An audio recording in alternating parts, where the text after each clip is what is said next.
Salve, salve nação rubro-negra! Seja muito bem-vindo aqui a mais um vídeo no canal Futemengão. Dessa vez, pessoal, trazendo para vocês aí pós-jogo, Universidade Católica e Flamengo. Acabou agora há pouco. Universidade Católica 2, Flamengo 3, né? Flamengo ali saiu na frente, depois sofreu um empate. O Flamengo fez o 2-1, fez 3-1 e no finalzinho acabou tomando um gol de bobeira e o jogo ficou 3-2. Flamengo vence mais uma e continua 100% aí na Copa Libertadores, beleza? E agora você vai conferir os comentários pós-jogo do pessoal lá do Linha de Passe, da ESPN Brasil, tá? Inclusive já deixo o crédito de direitos autorais aqui ao canal ESPN Brasil. O link do canal deles está aqui na descrição. Então agora vocês vão conferir aí os comentaristas do Linha de Passe aí comentando sobre esse jogo. É o famoso pós-jogo aí da ESPN Brasil. Você vai conferir todos os comentários a partir de agora, beleza? Só antes eu peço que você deixe o like no vídeo. Nação, dá essa moral aí pro canal, beleza? Só um clique que você dá agora aí, ó, um cliquezinho, pronto. Você já ajudou o canal demais, beleza? Então não esquece, um simples clique que você dá aí, você já ajuda demais. Não esquece de deixar o like, beleza? E se você for novo por aqui, eu te convido a se inscrever aqui no canal. Clica no botão vermelho aqui embaixo, ativa o sininho das notificações, que assim sempre você vai estar sempre todos os dias recebendo aí no seu celular, em primeira mão, as notícias diárias do Mengão, beleza? As notícias atualizadas do Flamengo. Você vai saber de tudo, contratações, polêmicas, bastidores, pré-jogo, pós-jogo, tudo sobre o Mengão você fica sabendo aqui no canal Futemengão, beleza? Então você vai estar sempre antenado em tudo que está acontecendo aí com o Flamengo. Não deixe de se inscrever no canal, beleza? Então agora chega de enrolação e vamos lá conferir o pós-jogo de Universidade Católica 2, Flamengo 3. Bora lá! Para as equipes brasileiras. Antes de tudo isso, destaquezinho inicial de cada comentarista sobre essa vitória do Flamengo, começando pelo André. Tudo bem, André? Tudo bem, William, amigos. Boa noite a todos. Rapidamente, com a bola, o Flamengo gera ótimas sensações. Sem a bola, nem tanto.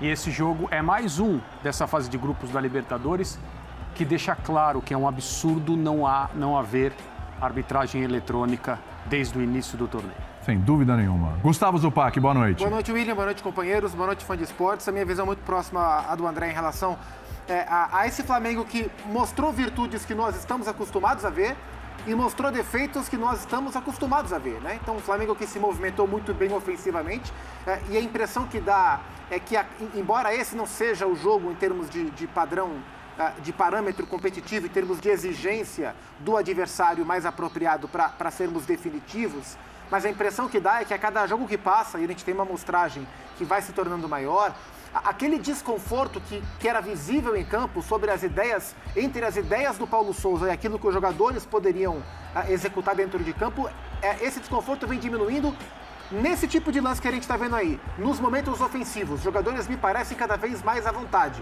Agora, a transição defensiva do Flamengo continua preocupando. E hoje, a impressão que dá é que o time poderia ter tido um resultado um resultado pior no segundo tempo, pelos espaços que deu, pelas chances que permitiu.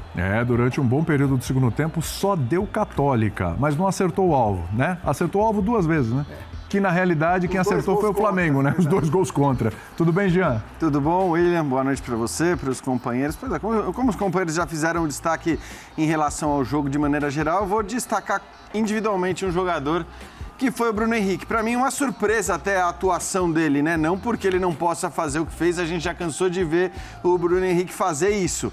Mas foi uma surpresa até a escalação dele como titular, né? Desde o início da partida, depois de um bom tempo sem jogar, ele entra e, para mim, diferentemente até do que mostrou a eleição ali da Conmebol, foi o melhor jogador da partida, foi o nome do jogo.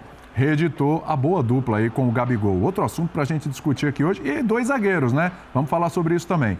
Tudo bem, Calçade? Olá, William. Olá, companheiros. Olá para você que nos assiste. O Flamengo tem mais um... O resultado é bom. Placar. É uma vitória.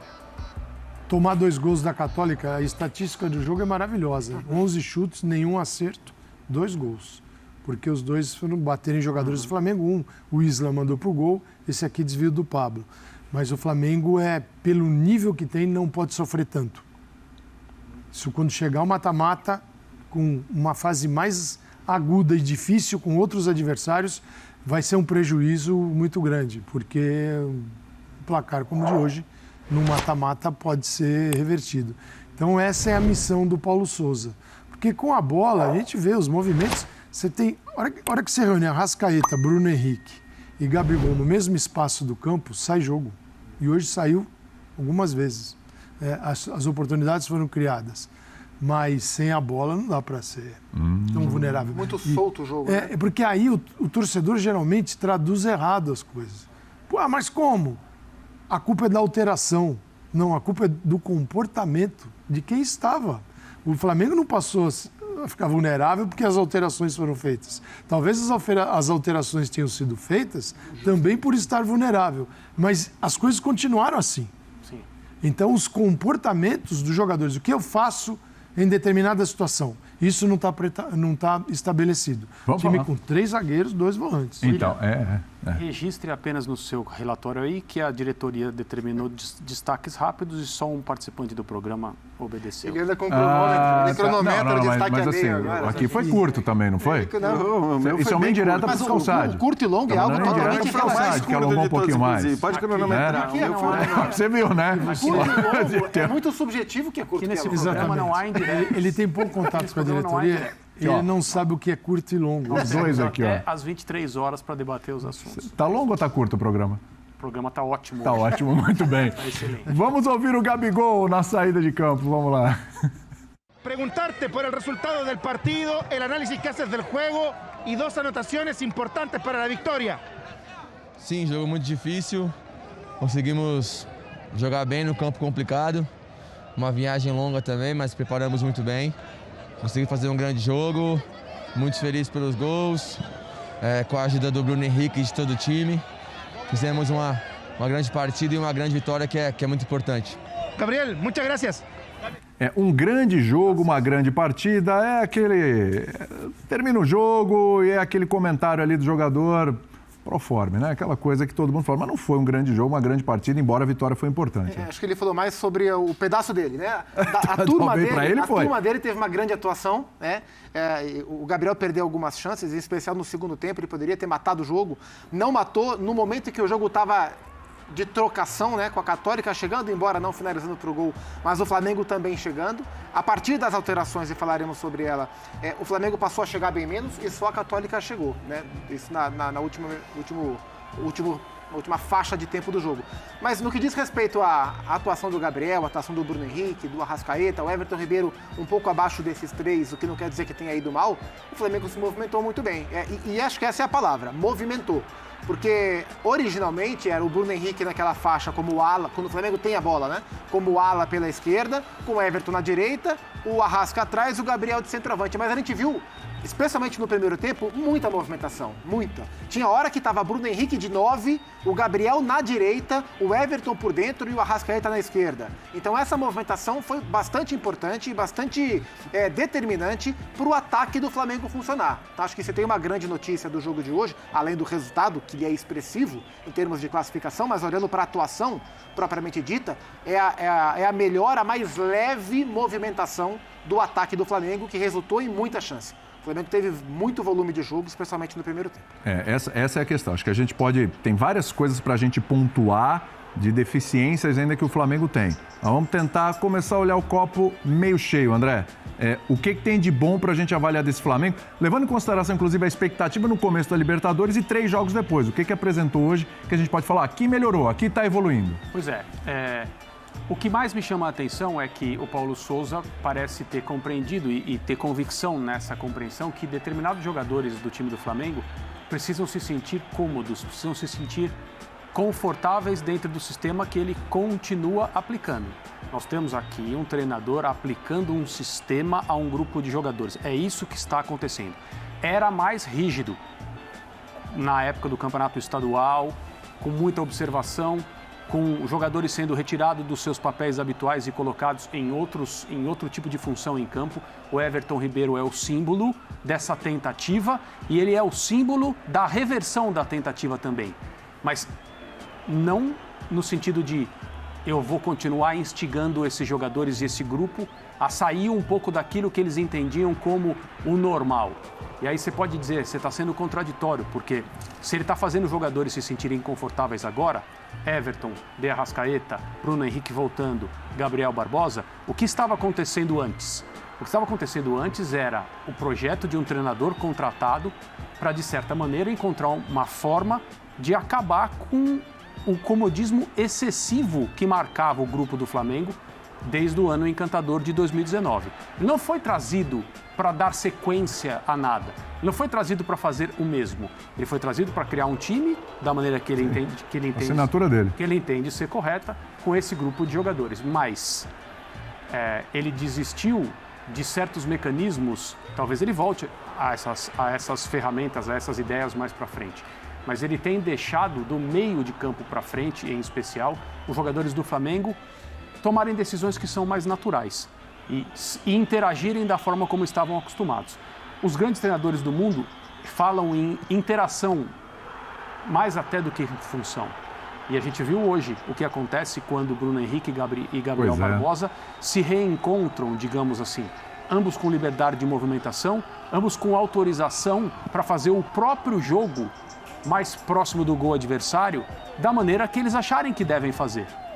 E hoje, contra um adversário tecnicamente inferior, embora no segundo tempo o Flamengo tenha tomado um calor muito excessivo, mas muito excessivo mesmo, essa superioridade técnica ficou bastante evidente em alguns trechos do jogo.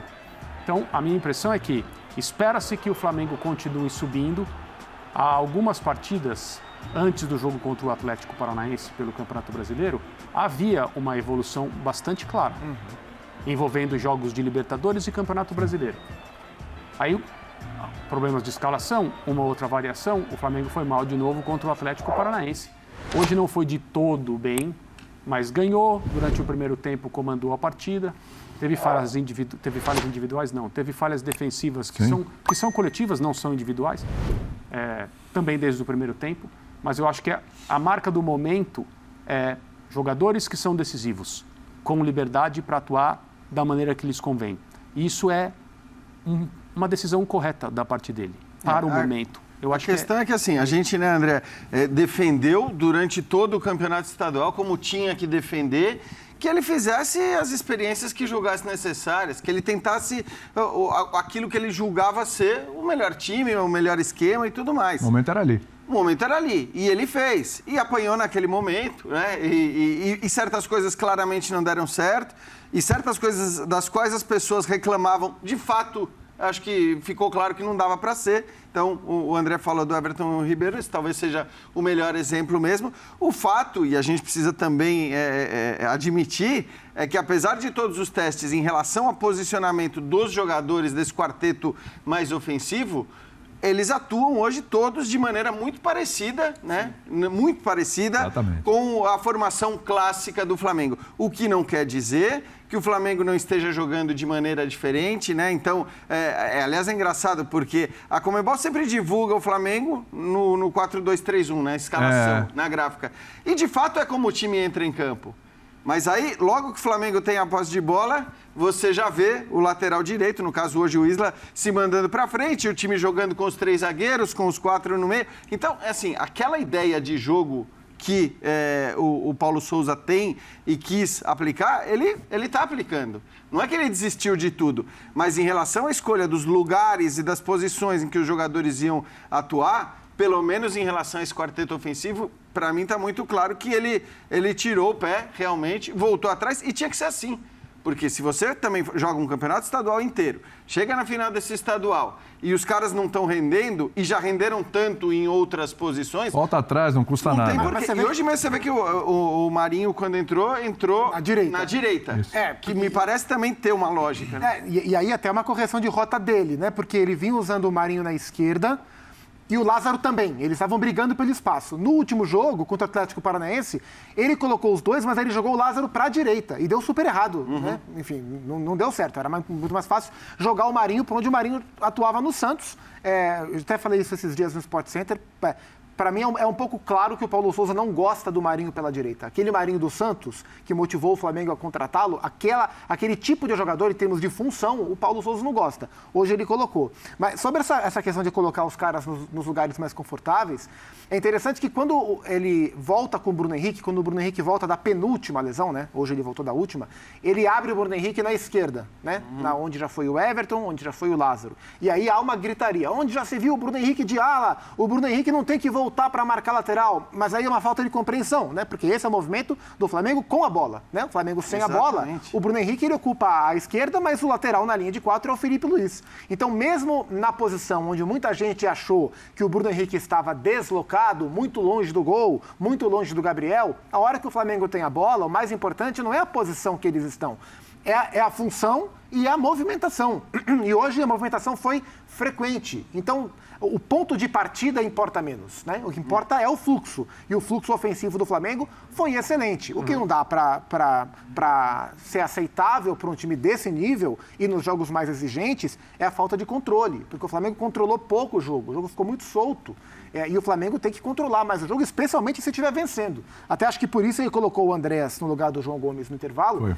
Porque o Andréas tem mais retenção de bola do que o João Gomes. Mas o Flamengo não conseguiu controlar. Mas eu acho, enfim, não sei se a gente vai entrar nas... Bom, nação, então é isso aí. Espero que vocês tenham curtido mais um vídeo aqui no canal, mais um pós-jogo aí pra vocês. Flamengo aí terminando, né, o primeiro turno da Libertadores, né, os primeiros 3 jogos aí da fase de grupo. Flamengo vence mais uma aí, cara. É líder isolado do grupo. E vocês puderam conferir os comentários dos comentaristas do Linha de Passe da ESPN Brasil, agora, logo depois do jogo, né? Mas, cara, e você? O que você achou do jogo do Mengão contra a Católica? O que você achou do desempenho aí do Flamengo? O que você achou? Comenta a sua opinião aqui embaixo também. Assim como os comentaristas comentaram aí, cara, deixa a sua opinião também nos comentários. O que você achou aí do Flamengo, do jogo? Pode comentar aí, beleza?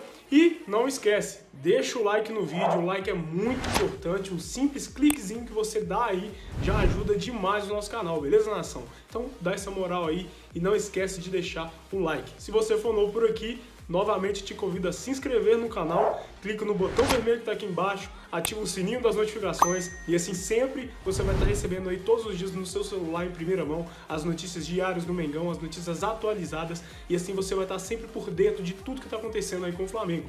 Beleza, nação? Então é isso aí, agora eu vou ficando por aqui, um grande abraço, até o próximo vídeo e eu fui!